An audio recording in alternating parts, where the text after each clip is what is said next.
un commis de l'État. Hein? Voilà. Alors, nous avons affaire de 125 milliards. Il y a si envie de dire, mais Ada Khalis. Mais c'est comme si l'unité monétaire du Sénégal, c'est le milliard. Non, on parle que de milliards. 13 milliards, 125 milliards, milliards. Khada, l'unité monétaire du Sénégal, c'est le milliard. On raisonne en termes de milliards. En termes de milliards. Masha'Allah. Car, voilà, car la joie. Car, ouais, Ada Khalis. Bon, l'Assemblée nationale entre en lice. Farba parle de complot. Maître Aïssata Tall menace. Donc vous avez un peu le compte rendu de cette rencontre au siège de l'APR ou de Benno Bokk Yakaar, non, Benno Amatou, l'APR. Voilà un peu le compte rendu.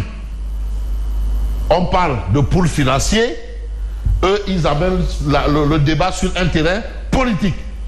Et Gorgui national, universel mondial, Abdoulaye Wade Ndeysaan, il nous avait enseigné que les procès politiques se gagnent dans l'opinion. Voilà, ça c'est ce que Gorgui. Abdoulaye Wade, quoi? Abdoulaye Wade, c'est le père du libéralisme africain. Oui. Ah oui, Abdoulaye Wade. Voilà, hein?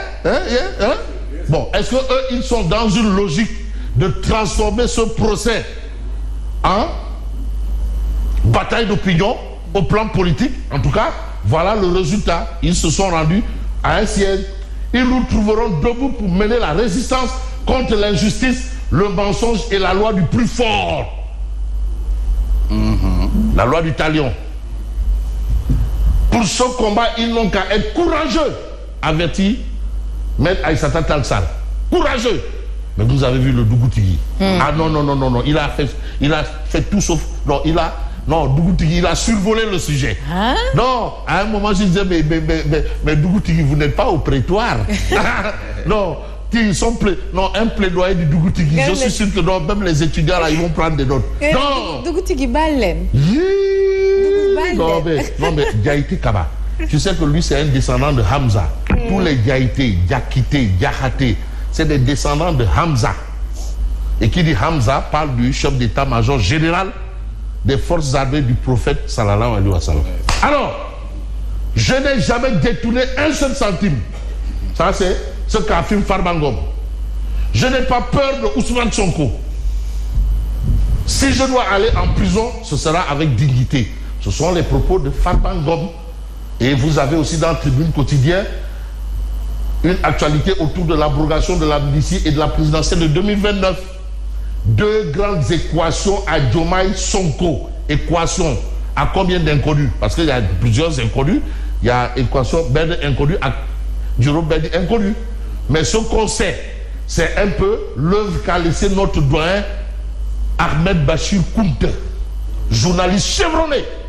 Machallah, quand il te faisait un texte en français, mais tu es au garde à vous. Ah oui, Ahmed, mais non, mais les descendent. Tu entends quand on te demande le mobile, tu parles de jam. Non, c'est que vraiment le métier là. Mais Ahmed Bachir Kounta, non, quand il vous faisait un texte, tu es au garde à vous. Mais respect, grand doyen.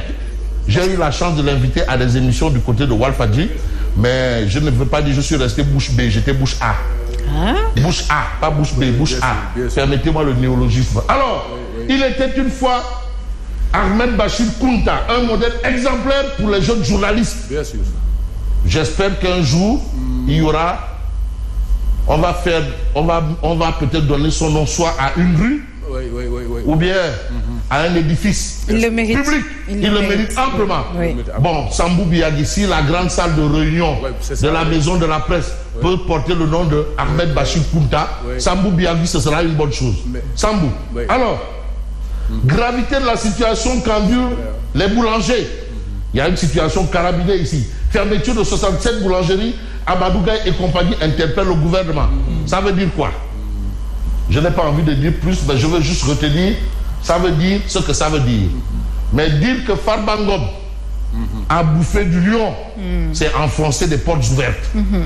Au regard de justement l'information du journal Les Échos, procédure de levée de son immunité parlementaire et poursuite judiciaire, Farba Ngom commet 4 ténors du barreau et fait face. 4 ténors. Donc, ce n'est pas des avocats de la petite semaine. Hein. Attention, 4 ténors. Et vous avez un peu Maître Doudou Ndoye, Maître Baboucar Sissé. Maître Doudou Ndoye, Maître Baboucar Sissé. Aïe, Alassane Sissé et Pascal Gobis, constitués par Farba Ngom en attendant. Ah oui, non, attends, quand tu Maître Doudou Ndoye, non, attention, attention. Maître Baboucar Sissé, vous savez ce que je retiens de Maître Baboucar Sissé? C'était l'avocat de Bibo Bourgi. Il disait que non, le procès de Bibo Bourgi, c'est pire que le tribunal de Nuremberg. Au moins, on a permis aux nazis d'avoir des avocats. On a fait un procès, même si on savait où ça allait aboutir. Il est pire que le tribunal de Nuremberg. Donc, voilà un peu la situation. Situation oblige, nous allons évoquer un peu l'actualité autour de Walf Quotidien.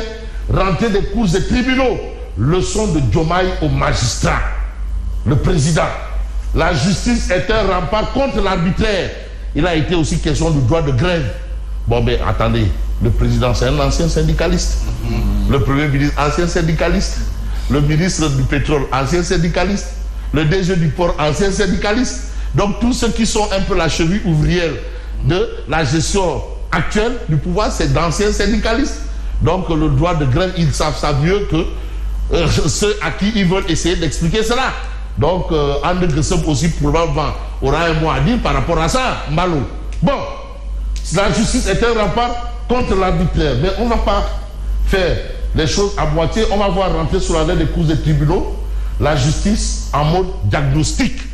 Voilà, la justice en mode diagnostic. Mais vous avez un autre journal qui en parle, c'est bien entendu un journal, c'est Enquête. Enquête nous dit une dup dans la justice. Est-ce que ça a été un dup avec ou sans Danourap? Ça, c'est une autre interrogation. Il y a eu avec ou sans Danourap. Ah, parce que il faut vous dire il faut voir Danourap. Avec Danourap. Ouais. D'exorcisme. Ouais. Non, rime avec Danourap. Bon, là, il n'y a pas eu de Danourap. Mais peut-être celui qui fera du Danourap, c'est Farba. Farba est prêt à aller dignement en prison. Ça, c'est ce que nous livre Enquête. Mais on peut s'intéresser au point actuel. Farba Ngom se blanchit et attaque. Donc, Farba Ngom est d'attaque. Mais d'attaque, de quel type d'attaque s'agit-il? Attaque à l'arme lourde ou bien attaque au pétard mouillé? De toutes les façons, vous avez Direct News.